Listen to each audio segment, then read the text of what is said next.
Who is Dr. Destroyo? Who is Dr. Destroyo? Who is Dr. Destroyo? Who is Dr. Destroyo? Who is Dr. Destroyo? Who is Dr. Destroyo? Who is Dr. Destroyo? Who is Dr. Destroyo? I am Dr. Destroyo.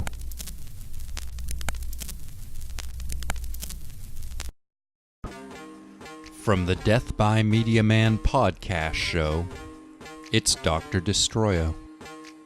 The story of the world's first true supervillain.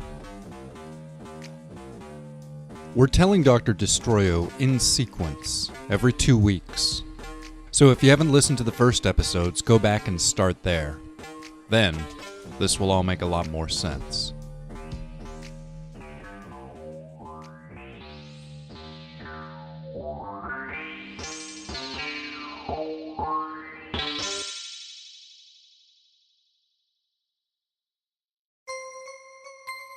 Chapter 40.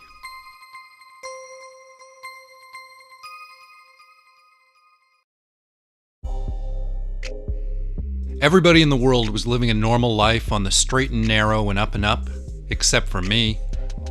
I was floating through the world on a couch held aloft by a thick cloud of exhaled marijuana fumes. Then there was a knock at my door. I looked down and saw that I was wearing a pair of blue plaid pajama pants, so I was at least partially dressed. I pulled on a t-shirt, one which was patterned with abstract skulls and stained down the front with chocolate ice cream. Then I opened the door very slowly, suspicious of the sun and anything else that might be lurking on the other side of my home. I was greeted by an expensive suit and a tidy haircut backed up by a burst of sunshine. A cheerful grin that had been installed just a few inches below a pair of dull plastic eyeballs. Thick, wavy black hair. Overly tanned skin. Overly white teeth. He looked healthy, like he ate full meals and loved to work out. "Can I help you?" I asked, squinting into the world of daylight. "My name's Wayne Boudreau," said the expensive suit and tidy haircut. "And I'm a reporter for the website newsography.com. Maybe you've heard of us?" "Sorta," I said, which was true. I'd never been to newsography.com, but I knew what it was. Some kind of progressive news and entertainment website that featured a bunch of well-known pseudo-celebrity bloggers like movie stars and comic book writers. The site had a pretty good reputation as being one of the better alternative news sources, but it also took a lot of flack for possibly being run by a bunch of amoral libertarian rich kids. I'd seen it linked to, but I'd never clicked through. "Well, I was hoping I could talk with you for a few minutes, if that would be okay with you," Wayne Boudreau told me, and again he flashed me that big grin full of those overly white teeth. "About Dr. Destroyo." Sure." I nervously glanced back over my shoulder, checking to see if I'd left anything incriminating in the living room. The mask wasn't out anywhere obvious, though. I was pretty sure it was in my bedroom, next to my computer, atop a giant pile of dirty laundry. "Do you want to come inside?" I moved aside and he entered my dwelling. The first person who'd been in my home, aside from myself, since the police had come to tell me that they'd found Tom's body. I turned on some lights, thereby illuminating the state of my apartment. "Sorry," I muttered, making a bit of an effort to organize some of the debris of my lifestyle before succumbing to the inevitable inertia of my mess. Wayne Boudreau sat down at one end of my couch and I took the other. "Don't worry about it, man, it's all good," Wayne Boudreau said to me, like we were old chums. He glanced over at my bong and remarked jovially, "Hey, I've got the same one at home." I couldn't tell if he was joking or not, so I just made an expression that was lost somewhere between a grimace and a frown. Then, Wayne Boudreau leaned in close to me and spoke in a tone of voice that suggested that he really wanted me to appreciate how sincere he was being. "Before we get going, I want to be totally straight with you," he said carefully. The reason I'm here is because your friend was killed in close association to what are being seen as the Dr. Destroyo murders. A little shiver went up my spine hearing it phrased that way. Now, I'm sure this isn't stuff you really want to talk about, and I respect that. But at the same time, you might know something that could give people some greater insight into this strange meta-tragedy. So I felt a bit of a journalistic obligation to seek you out and ask you what your thoughts are on the matter. Meta-tragedy, I repeated back slowly. Can I ask exactly what it is that distinguishes a regular tragedy from a meta one? Sorry, again, Wayne Boudreau apologized. I don't mean to be insensitive. It's just a term we've been throwing around the office, what with all the video interactions of the people involved and the whole costumed identity thing. The way nobody's even sure if it's a hoax or not. It's not a hoax, I said, my voice feeling like something cold and hollow as it moved up my throat. My friend is dead. Wayne Boudreau looked at my floor, clearly ashamed of himself. Of course, he said. Of course, I know that. Even still, I said, settling back into my couch, I'm kind of curious to hear what you want to ask me. The cops were through here, but that just seemed like a formality or something.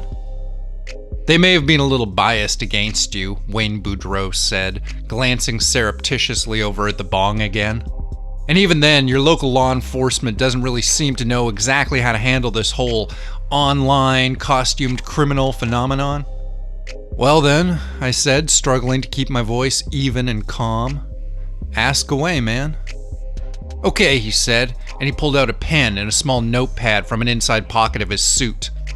Do you have any reason to suspect that your roommate... Tom, I interjected. Tom, Wayne Boudreau corrected himself, of course. So, do you have any reason to suspect that Tom may have had some kind of a personal connection to the man who is now calling himself Dr. Destroyo? Seems pretty unlikely, I said, without giving it much thought. I mean, Tom wasn't really that social of a guy, you know? And you don't remember him saying anything about meeting anybody, even in the weeks or days leading up to his demise? Given the circumstances, I said, I think I'd remember something like that. Wayne Boudreau clucked his tongue. He looked at me for a long moment, saying nothing, and during that moment I could see his wondering written plainly across his face. If his face had been a book, it would have been entitled, I wonder if this sketchy little stoner could really somehow be behind all this weird crap. I decided to bite at the bullet and push him a bit. Mr. Boudreau, I inquired gently, is there something specific that you'd like to ask me? Please, just call me Wayne. There was that big plastic smile again, but now it was dialed back a little. Honestly, I don't know what I'm expecting to learn. I was sort of hoping that you'd know something I could use. If there were any of his hangouts you were familiar with, or if you knew of anybody else who might know something. I wish I could help you, I told Wayne Boudreau. I really do. I looked away sadly. It's kind of haunting having to keep going through all this. You know, being aware that whoever did it is still somewhere out there. It makes it feel like it's never really gonna end. Wayne Boudreau studied me in my apartment carefully, subtly. Glancing back over at him, I could watch as he tried to scrutinize my setting for any obvious clues or indications of deeper mysteries. There was nothing for him to see, but his suspicions were almost palpable. Well, I really don't want to take up any more of your time than I need to, Wayne Boudreau said then, getting up to see himself out. I can imagine how difficult this has been for you. He corrected himself. Actually, of course, I can't imagine. I'm sorry about that. Don't worry about it, I suggested to him. He was still grinning, but now more distantly, like there was something churning away deep in the back of his brain. Well, thanks for all the help, he told me, moving towards my door. And have a nice day. And then he was gone. And I was alone again.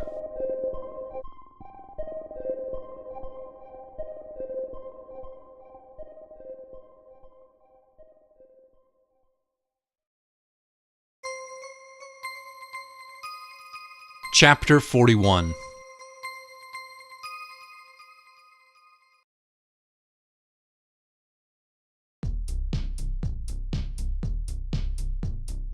Wayne Boudreau came back 12 hours later. That made it around 2:30 in the morning.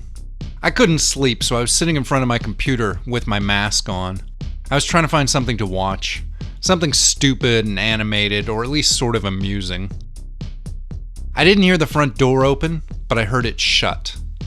It was a strange moment. I heard the click as the tumbler slid back into the lock, but my brain wasn't startled by the sound, so my body barely registered the event. I heard the noise, and I recognized it, but I took no real notice of it. I just kept staring through the mask at the computer screen. I think maybe a part of me assumed that the sound of the door shutting was just Tom finally getting home. Then I had that moment. That moment where you're the prey and you fucking know it. I don't understand how people know they're being watched. Sometimes I think it might be a weird extra sense we don't know how to categorize yet. Maybe sometimes when something locks its eyes on you, there's just a part of you that knows. Like for a moment, your minds link up and you see yourself through the eyes of the thing that's watching you. Psychic empathy as a natural defense. It was like being in a nightmare. My eyes remained fastened to my computer screen. I could feel something moving in the apartment, pushing still air down the hall in front of itself. I knew I'd heard the door shut, but I didn't want to move. They say night terrors are the effect of your brain waking up in the middle of the night while your body thinks you're still asleep. You go to move, but it's like moving in a dream. You think about moving, but your body remains motionless. You might panic and think you're paralyzed, or that maybe there's an invisible demon perched above you, holding you down. But it's just a function of sleep. You experience it every night. Anyway, I was wide awake, but I couldn't move. Or at least that's how it felt. My mind was roaring, screaming with readiness, but my body was solid stone. I wanted to turn, to look, to do anything, but I couldn't. I could feel him. Out in the hall, I could smell him. I could hear the nearly silent impacts of his footfalls on my floor. And then he spoke. "My God," he said. He said it softly, so it carried a lot of weight. His voice broke my spell, and I spun on my seat to look at him. And there he was. Fiction made reality. The image from the screen come to life and moving through my apartment. The solution was standing out in my hallway, framed by my bedroom doorway. He seemed even larger than he'd looked online, and the darkness of my apartment made the costume far more sinister. He looked like a killer in the night. He looked like the masked apparition of my doom. "You're him," he said, his voice muffled by his mask. "You're Dr. Destroyo." Hearing him say the words while in full costume was like being struck by lightning. Yeah, of course I was Dr. Destroyo. Clearly. Always had been. Always would be. "Hey," I said after a second. "You're that reporter guy who was here earlier."